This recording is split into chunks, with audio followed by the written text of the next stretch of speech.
Hi friends, இன்றைக்கி June 29 சனிக்கிழமை எந்தெந்த சீரியலில் என்னென்ன நடந்திருக்குன்னு சொல்லிட்டு இப்போ பார்த்துடலாம்.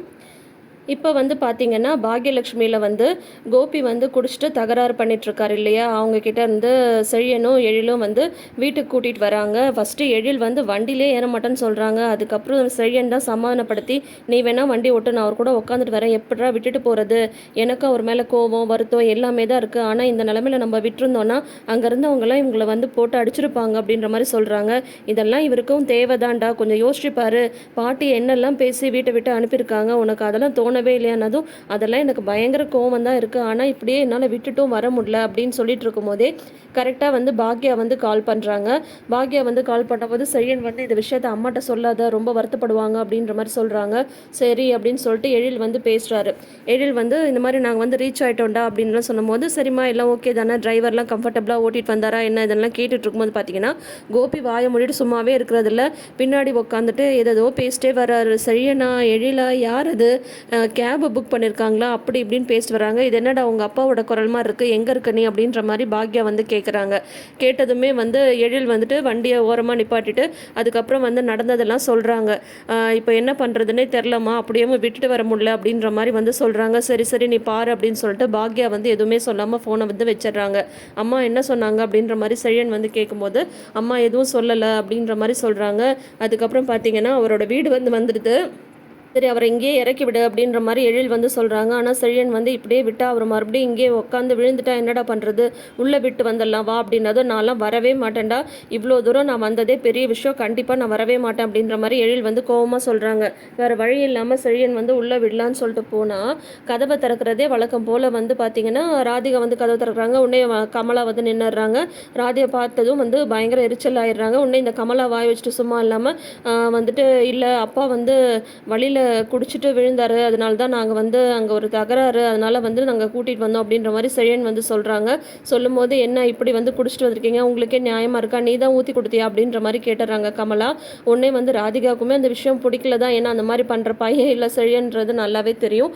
அப்புறம் வந்து பார்த்திங்கன்னா ஆனால் ராதிகா வந்து எதுவுமே வந்து சொல்கிறதில்ல, அவ்வளோ கடுப்பில் இருக்காங்க கோபி மேலே. இப்போ வந்து பார்த்திங்கன்னா உங்களால் தான் உங்கள் அப்பா இந்த மாதிரிலாம் பண்ணிகிட்ருக்காரு, உங்கள் அப்பாவையும் என் பொண்ணையும் நிம்மதியாகவே நீங்கள் இருக்க விட மாட்டிங்களா அப்படின்ற மாதிரிலாம் வந்து கமலா வந்து பேசிடுறாங்க. செழியன் வந்து எந்த பதிலுமே பேசாமல் தலையை குனிஞ்சு வந்து வெளியில் வந்துடுறாரு அமைதியாக. எழிலாக இருந்தால் அதுக்கு தகுந்த பதில் சொல்லியிருப்பாரு, இவர் வந்து ஒன்றுமே சொல்கிறதில்ல, அமைதியாக வந்து வெளியில் வந்துடுறாரு. உடனே வந்து பார்த்திங்கன்னா இங்கே உள்ளார வந்து அர்ச்சனை ஸ்டார்ட் ஆகிடுது. அங்கே வந்து வெளியில் வந்து என்ன ஆச்சு அப்படின்னதும், இல்லைடா நான் தான் ஊற்றி கொடுத்தனான்னு கேட்குறாங்க அவங்க அப்படின்னதும், எனக்கு தேவையா உனக்கு இதெல்லாம், அதுக்கு தான் நான் சொன்னேன் அந்த ஆள் அப்படியே விட்டுவான்னு சொல்லிட்டு நீ கேட்டியா, இப்போ இதெல்லாம் நமக்கு தேவையா அப்படின்னதும், எப்படா அப்படியே விட்டுட்டு வருது அப்படின்ற மாதிரி சொல்லிட்டு அதுக்கப்புறம் அவங்க 2 பேரும் கிளம்பி போயிடுறாங்க. இங்கே வந்து பார்த்திங்கன்னா ராதிகா கண்டமேனிக்கு வந்து திட்டுறாங்க. டெய்லி இப்படி குடிச்சிட்டு வரதே வேலையை வச்சுட்டு ஏன் இப்படி என் உயிரை வாங்குறீங்க அப்படின்ற மாதிரிலாம் வந்து திட்டிகிட்டு இருக்காங்க. உடனே கமலாவும் வந்து பார்த்திங்கன்னா, எப்போ பார்த்தாலும் உங்கள் அம்மான்னு சொல்லிட்டு உங்கள் அம்மாவை நினச்சி குடிச்சு என் பொண்ணை வந்து நீங்கள் வந்து வீணாக்கிட்டீங்க, ஏன்டி இப்படி ஒரு குடிகாரரை நீ வந்து விழுந்து கல்யாணம் பண்ணியா, இவர் இந்த மாதிரி ஒரு குடிகாரன்னு தெரிஞ்சிருந்தா நான் உனக்கு வந்து கல்யாணமே பண்ணி வச்சிருக்க மாட்டேன் அப்படி இப்படின்னு கமலா வந்து பேசுவோம். உடனே வந்துட்டு கோபி வந்து கமலா வந்து திட்ட ஆரம்பிச்சிடுறாங்க. முதல்ல வாயை மூடுங்க ராதிகா, இந்த எல்லா பிரச்சனைக்கும் காரணம் யார் தெரியும்ல, உங்கள் அம்மா தான் அப்படின்னு சொல்லிட்டு உடனே வந்து கமலா அங்கே இருக்கிறது கூட அவங்களுக்கு வந்து தெரியல. ஆனால் கோபி வந்து கண்டமேனி கமலா வந்து திட்ட ஆரம்பிச்சிடுறாங்க.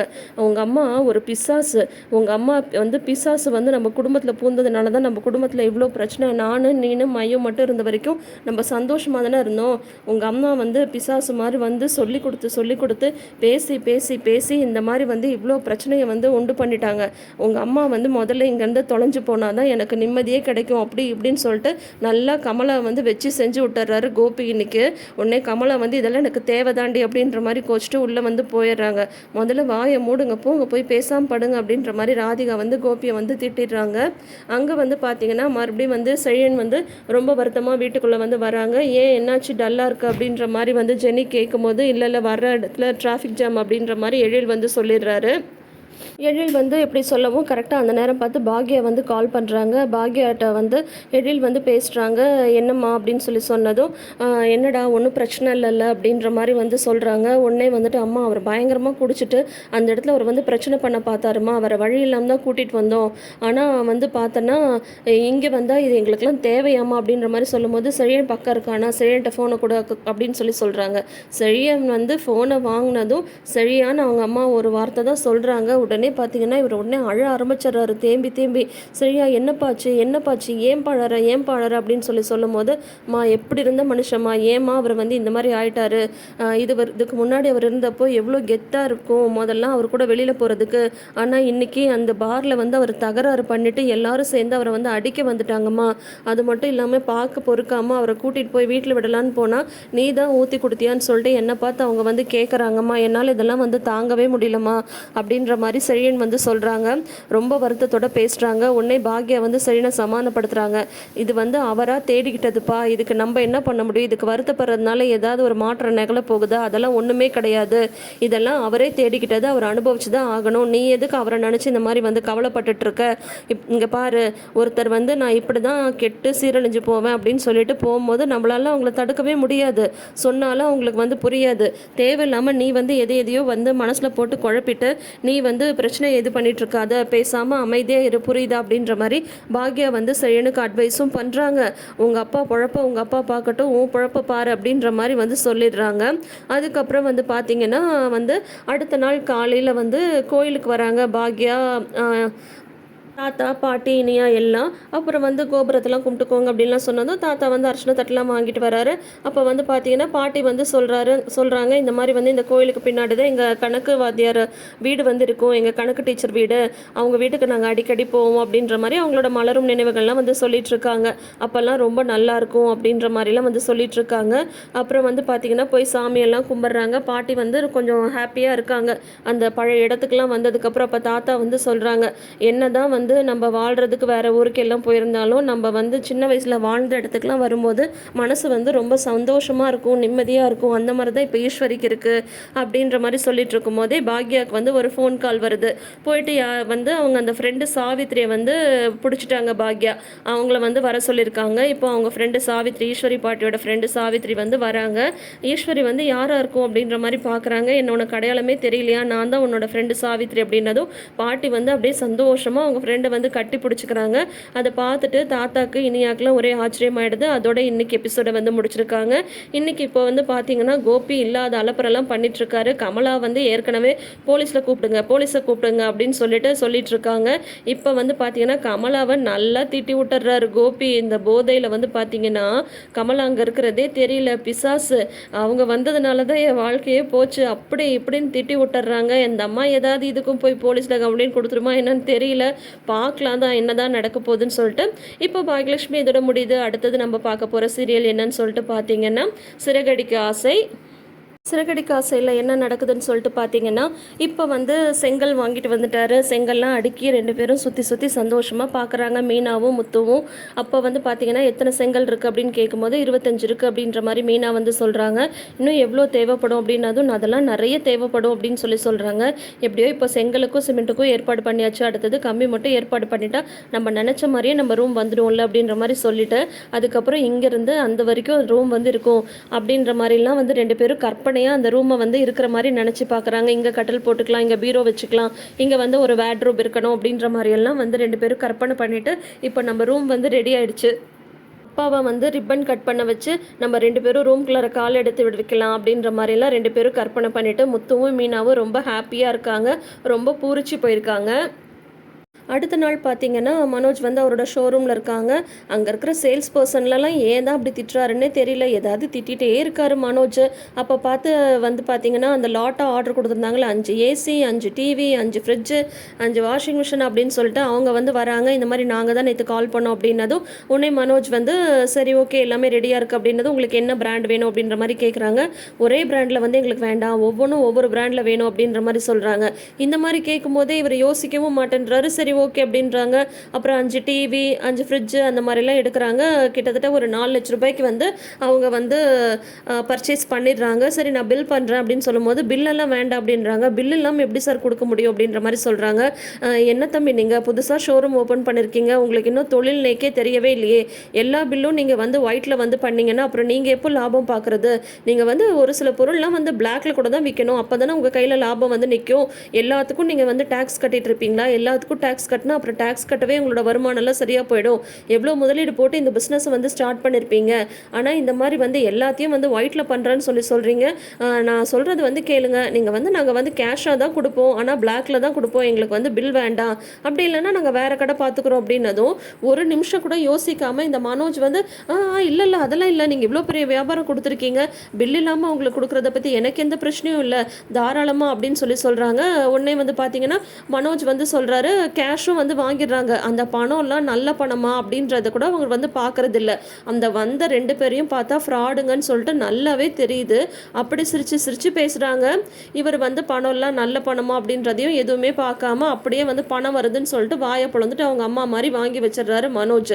அதுக்கப்புறம் சரி டெலிவரி அட்ரஸ் கொடுங்க அப்படின்னு சொன்னதும் அதுக்கும் அவங்க வந்து என்ன சொல்லிடுறாங்க, அதெல்லாம் உங்களுக்கே சிரமம், நாங்களே வந்து வண்டி கொண்டு வந்திருக்கோம், அதுலேயே நாங்கள் ஏற்றிட்டு போயிடுறோம் அப்படின்னதா. ஆஹா, டெலிவரி செலவு பெட்ரோல் காசு மீதின்னு சொல்லிட்டு அதையும் வந்து ஏற்றி விட்டு அனுப்பிச்சி வச்சிடுறாரு இந்த மனோஜ்.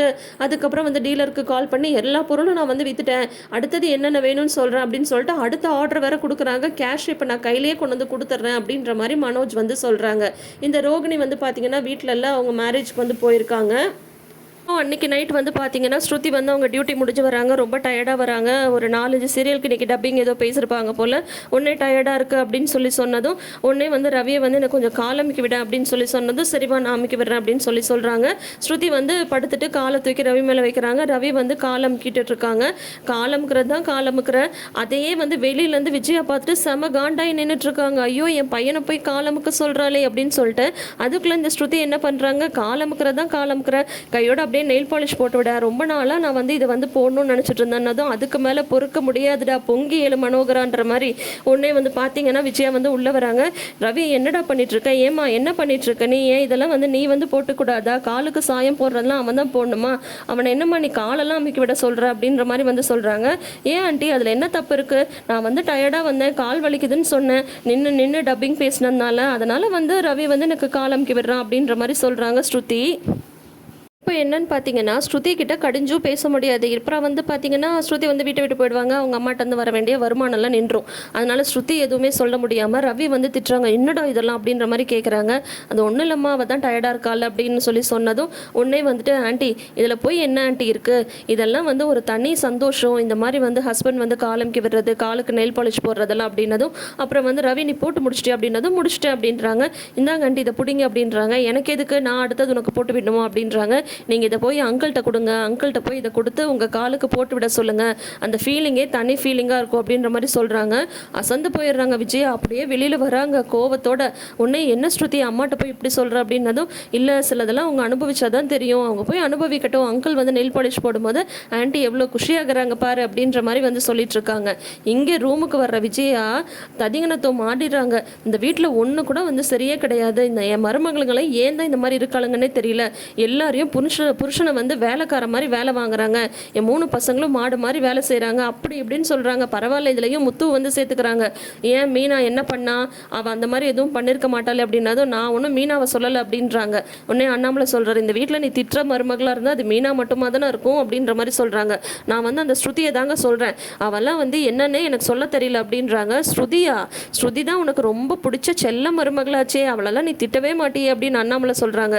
ஏங்க இந்த பொண்ணு என்னதாங்க நினச்சிட்டு இருக்கா, நம்ம ரவியை வந்து காலம்க்கு விட சொல்கிறாங்க, நெயில் பாலிஷை கொடுத்து நெயில் பாலிஷ் போட்டு விட சொல்கிறா, எப்போ பார்த்தாலும் எங்கே இருந்தாலும் ரவியை வந்து ஒரு மரியாதையே இல்லாமல் வாடா போடான்னு கூப்பிட்றான்ட்டு அதுவே நான் வந்து கடுப்பில் இருக்கேன். இப்போ என்னன்னா இப்படியெல்லாம் வேலை வாங்குறா, அடிமை மாதிரி அவன் சொல்கிற வேலையெல்லாம் செஞ்சிட்ருக்கா இந்த ரவி இப்படின்னு சொல்லிட்டு பயங்கரமாக திட்டுறாங்க. இந்த ஸ்ருதிக்கு வந்து ரொம்ப தான் வந்து அப்படியே இது பண்ணிகிட்ருக்கா, அவள் சொல்கிறத தான் ரவி வந்து கேட்கணுன்ற மாதிரி ஆட்டி படைக்கிறா, ஏதாவது கேட்கலன்னா உடனே வந்து சண்டை போடுறா அப்படி இப்படின்னு சொல்கிறாங்க. இதெல்லாம் நீ வந்து பண்ணதே இல்லையா அப்படின்ற மாதிரி கேட்குறாரு அண்ணாமலை. ஏங்க அதுக்காக நான் என்ன உங்களுக்கு மரியாதை கொடுக்காம வாடா போடா நான் கூப்பிட்டு இருக்கேன், ஒரு பேசிக்காக கூட அவன் மரியாதையே கொடுக்க மாட்டேன்றாங்க, எனக்கு பார்த்தா அவ்வளோ ஆத்திரம் வருது அப்படின்றாங்க. இதெல்லாம் நீ வந்து ஸ்ருதி கிட்ட சொன்னியா அப்படின்ற மாதிரி கேட்குறாரு அண்ணாமலை. நான் எப்படி இதெல்லாம் வந்து அவட்ட வந்து சொல்ல முடியும், வந்து சொன்னால் அது வந்து வேறு மாதிரி பிரச்சனை ஆகிடாதா, ஆனால் என்னால் சொல்லாமலும் இருக்க முடியல, நீங்கள் சொல்லுங்கள், நீங்கள் சொன்னால் தான் அவள் கேட்பா அப்படின்றாங்க. இதோ பாரு ஏற்கனவே நீ சொல்லி வாங்கி கட்டிட்டு வந்துட்ட, இப்போ நான் வேற போய் சொல்லி நானும் வாங்கி கட்டிக்கணுமா, இதெல்லாம் பேசாமல் கண்டுக்காமல் விடு, முதல்ல வந்து அந்த காலத்துலலாம் எங்கள் பாட்டியெல்லாம் எங்கள் தாத்தா வந்து இருக்கிற இடத்துல வந்து நிற்க கூட மாட்டாங்க. அந்த மாதிரி வந்து அவங்க புருஷனுக்கு மரியாதை கொடுத்துட்டு இருந்தாங்க. அதுக்கப்புறம் எங்கள் அப்பா அம்மா காலம் அப்போ வந்து பார்த்தீங்கன்னா எங்கள் அம்மா இன்னி வரைக்கும் வந்து எங்கள் அப்பாவோட பேரை கூட சொல்ல மாட்டாங்க. அப்படின்னா ஆமாம் ஆமாம் எங்கள் அம்மா கூட தான் சொல்ல மாட்டாங்க அப்படின்றாங்க. ஆனால் நீ என்ன என் பேரை சொல்லாமலா இருக்க சொல்கிறல்ல.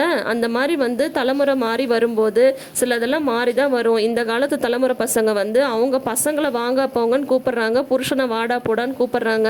அந்த மாதிரி தான் இப்போ இருக்கிற தலைமுறை வந்து இருக்குது. இதெல்லாம் வந்து நம்ம பார்த்துட்டு அப்படியே கண்ணும் காணாமல் போயிடணும். அவங்க ரெண்டு பேரும் அந்யோன்யமாக இருக்காங்கன்னு சொல்லிட்டு நீ பார்த்து சந்தோஷப்பட்டுக்கோ. இதில் போய் என்ன இருக்குது, இதை ஒரு விஷயமா கேட்டுட்டு தேவையில்லாமல் வாங்கி கட்டிக்காது அப்படின்ற மாதிரி சொல்கிறாங்க. அப்படின்னா நான் இந்த வீட்டில் வந்து எதையும் கேட்கக்கூடாது, எதையும் பேசக்கூடாது, எதையும் பார்க்கக்கூடாது அப்படிதானே அப்படின்னு சொல்கிறாங்க. இப்போ நடக்கிற பிரச்சனைக்கு நீயே ஒரு தீர்வு சொல்லிட்டா இரு நான் வெளியில் போயிட்டு வரேன் அப்படின்னு சொல்லிட்டு எங்கேயோ போகிறாரு. என்னன்னு தெரியல. அநேகமாக அந்த குரங்கு பொம்மை இருக்கும் இல்லைங்களா, கண்ணை மூடிட்டு காதை பொத்திட்டு வாயை மூடிட்டு இருக்கிற மாதிரி அதை வாங்கிட்டு வந்து விஜயா ரூமில் வைக்க போகிறாருன்னு நினைக்கிறேன் அண்ணாமலை. என்ன நடக்குதுன்னு சொல்லிட்டு பார்ப்போம். ஆக மொத்தம் பார்த்தீங்கன்னா செம கடுப்பில் இருக்காங்க விஜயா ஸ்ருதி மேலே. இதோட தொடரும் போட்டுட்டு நாளைன்னு காட்டுறாங்க. அங்கே வந்து பார்த்தீங்கன்னா இப்போது அந்த கொடுத்த அந்த 4 லட்ச ரூபாயும் கள்ளப்பணம் அப்படின்ற மாதிரி தெரிஞ்சு போயிடுது. விஜயா வந்து மனோஜை ஓங்கி அரைகிறாங்க. எந்த வேலையும் நீ உருப்படியாக செய்ய மாட்டியடா, இதுலேயும் நஷ்டத்தை கொண்டு வந்துட்டியா, இப்போ நான் என்னடா பண்ணுறது அப்படின்ற மாதிரி சொல்கிறாங்க. அப்புறம் பார்த்தீங்கன்னா மீனா வந்து நகையெல்லாம் கழட்டி கொடுத்தாங்க இல்லையா, அதை வச்சு கூட கார் வாங்கணும் அப்படின்ற மாதிரி மீனாவும் முத்துவும் சொல்லிட்டு இருக்காங்க இல்லையா. அந்த நகையை வந்து வச்சு அந்த பணத்தை வந்து டீலருக்கு கொடுக்கறதுக்காக மனோஜ் வந்து போகிறாங்க. விஜயா வந்து எடுத்து கொடுக்குறாங்க. ஆனால் அந்த கடைக்காரங்க என்ன சொல்லிடுறாங்க, வச்சாலாம் 4 லட்ச ரூபாய் வராது, வேணா வித்துடுங்க 4 லட்ச ரூபாய் கிடைக்கும் அப்படின்னு அந்த வட்டி கடைக்காரங்க சொன்னதும் சரி நான் வித்துடுறேன் அப்படின்ற மாதிரி மனோஜ் வந்து சொல்லிடுறாங்க. அதோட தொடரும் போட்டுட்டாங்க. அப்புறம் வந்து பார்த்தீங்கன்னா நாளைக்கு வந்து 2 மணி நேரம் ஸ்பெஷல் இருக்குது சிறகடிக்க ஆசை. அதை வந்து பார்த்தீங்கன்னா உங்களுக்கு நான் எப்போ போல் மார்னிங்கே வந்து அப்லோட் பண்ணிடுறேன். அதோட ப்ரமோவும் ரிலீஸ் பண்ணிட்டாங்க. அதில் வந்து பார்த்தீங்கன்னா மீனாவோட நகையெல்லாம் எடுத்து கொடுக்குறாங்க இல்லையா விஜயா, இவரும் போய் சரி வித்துடுங்கன்னு சொல்லிட்டு வித்துட்டு வந்துடுறாரு மனோஜ். இங்கே வந்து பார்த்தீங்கன்னா அண்ணாமலைகிட்ட வந்து அந்த நகையை கேட்குறாங்க முத்துவும் மீனாவும், இந்த மாதிரி கார் வாங்க போகிறேன்னு சொல்லிட்டு. உடனே விஜயா வந்து மனோஜை வர சொல்லி இப்போ அவர் வந்து நகையை கேட்டுட்டாரு, நீ போய் உடனே அந்த நகையை வந்து மீட்டுட்டு வா அப்படின்னு சொல்கிறாங்க. அதுக்குள்ளார வந்து மனோஜ் வந்து இல்லை நான் அதை வித்துட்டேன் அப்படின்னு சொல்கிறாங்க. ஸோ அப்போது நாளைக்கு வந்து 2 மணி நேரம் ஸ்பெஷல் கண்டிப்பாக விறுவிறுப்பாக இருக்க போகுது, யாரும் மிஸ் பண்ணிடாதீங்க. இப்போ நம்ம அடுத்தது பார்க்க போகிறது என்னன்னு பார்த்தீங்கன்னா பாண்டியன் ஸ்டோர் சீசன் 2. இப்போ பார்த்தீங்கன்னா கோயிலில் வச்சு ராஜுவோட அப்பாவையும் சித்தப்பாவையும் பார்க்குறாங்க. கோமதியும் ராஜியும். அப்பா வந்து அர்ச்சகர் வந்து சொல்கிறாங்க, ஏமா அவங்க அப்பா வந்திருக்காங்க, எங்கள் பக்கத்தில் வந்து நில்லுமா அப்படின்ற மாதிரி சொன்னதும் எனக்கு பொண்ணே கிடையாது, எப்படி என் தங்கச்சி வந்து இறந்து போயிட்டாலோ அதே மாதிரி என் பொண்ணு செத்துட்டா அப்படின்ற மாதிரி சொல்கிறாங்க. உடனே கோமதி வந்து திட்டுறாங்க, ஏன் இந்த மாதிரி மனசாட்சி இல்லாமல் பேசுகிறீங்க, பெத்த பொண்ணை பார்த்து செத்து போயிட்டான்னு சொல்கிறதுக்கு உங்களுக்கு எப்படி மனசு வருது, உங்களுக்குலாம் கொஞ்சம் கூட மனசாட்சியே இல்லையா அப்படின்ற மாதிரி வந்து சொல்கிறாங்க. அப்படின்னு சொன்னதும் உடனே வந்து பார்த்தீங்கன்னா சக்திவேலுக்கு பயங்கர கோவம் வந்துடுது. யாருக்கு மனசாட்சி இல்லைன்னு சொல்லிட்டு இருக்க, எதுவும் கிட்ட எதுவும் பேசக்கூடாதுன்னு பார்க்குற, அப்புறம் நடக்கிறதே வேற.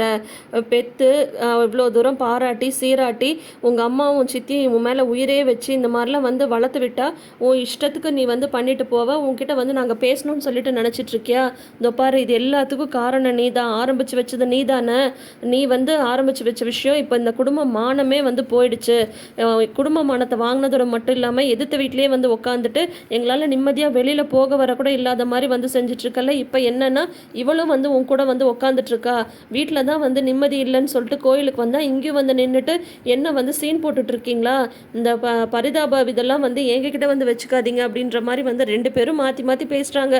உடனே வந்து பார்த்தீங்கன்னா கோமதி வந்து சொல்கிறாங்க, என்ன தான் வந்து கண்டமேனிக்கு திட்டுறீங்க சரிங்க அதெல்லாம் வந்து போகுது, இவளையும் ஏன் இந்த மாதிரி ஏன் பேசுகிறீங்க அப்படின்ற மாதிரி வந்து கோமதி வந்து சொல்கிறாங்க. உடனே சக்திவேல் வந்து இந்த மாதிரி வந்து கேட்குறதுக்கே முதல்ல உங்களுக்குலாம் தகுதியே கிடையாது, குடும்ப மானத்தையே வாங்கிட்டு போயிட்டு இப்போ அதை வந்து பேச வர வந்துட்டிங்களா அப்படின்ற மாதிரி வந்து சொல்கிறாங்க. உடனே வந்து முத்துவேல் வந்து தடுத்து கூட்டிகிட்டு போயிடுறாருவா நம்ம போகலாம், இவங்ககிட்டலாம் நம்மளுக்கு என்ன பேச்சு அப்படின்னு சொல்லிட்டு. இவங்க 2 பேரும் ரொம்ப ஒரு மாதிரி திட்டிட்டு போனதும் பார்த்தீங்கன்னா அதை நினச்சி ராஜியும் கோமதியும் ஃபீல் பண்ணி நின்றுட்டுருக்காங்க. ராஜி வந்து கோமதி வந்து சமாதானப்படுத்துகிறாங்க, விடுங்கத்த அவங்களோட குணம் வந்து உங்களுக்கு தெரிஞ்சது தானே அப்படின்னதும், நான் என்ன திட்டுறதுக்காகலாம் நான் எப்போவுமே வருத்தப்பட்டதே கிடையாது, ஆனால் உன்னை வந்து இந்த மாதிரி வந்து சொல்லிட்டு போகிறாங்களே உன் மனசு எவ்வளோ வேதனைப்படும் அப்படின்ற மாதிரி வந்து சொல்லிட்டு இருக்காங்க கோமதி. பாண்டியன் வந்து வந்துடுறாங்க, என்ன பண்ணிட்டு இருக்கீங்க 2 பேரும் இங்கே அப்படின்னதும், அது ஒன்றும் இல்லைங்க கொஞ்ச நேரம் கோயிலில் இருந்துட்டு போகலான்னு சொல்லிட்டு வெயிட் பண்ணிட்டு இருக்கோம் அப்படின்னு சொல்கிறாங்க. உடனே வந்து சரி ராஜி உன் முகம் ஏன் இப்போ டல்லாக இருக்குது அப்படின்ற மாதிரி சொல்கிறாங்க. கோமதி உன் முகமும் ஏன் வாட்டமாக இருக்குது அப்படின்றாங்க. அதெல்லாம் ஒன்றும் இல்லைங்க, வெயிலில் வந்து கோயிலுக்கு வந்தோம்ல அதான் அப்படின்னு சொல்கிறாங்க. எல்லாம் எனக்கு தெரியும், தெரிஞ்சு தான் நான் வந்து வந்திருக்கேன். என்னப்பா உங்கள் அப்பாவும் சித்தப்பாவும் வந்து கண்டமேனிக்கு பேசிட்டு போனாங்களாமே, கோயிலேருந்து எனக்கு வந்து தகவல் வந்துச்சு அப்படின்ற மாதிரி சொல்கிறாங்க. யாரோ ஒருத்தவங்க போய் பாண்டிகிட்ட வந்து சொல்லிட்டாங்க, இந்த மாதிரி 2 பேரும் திட்டிகிட்டு இருக்காங்கன்ட்டு. அதனாலே இவர் வந்து கிளம்பி வராரு.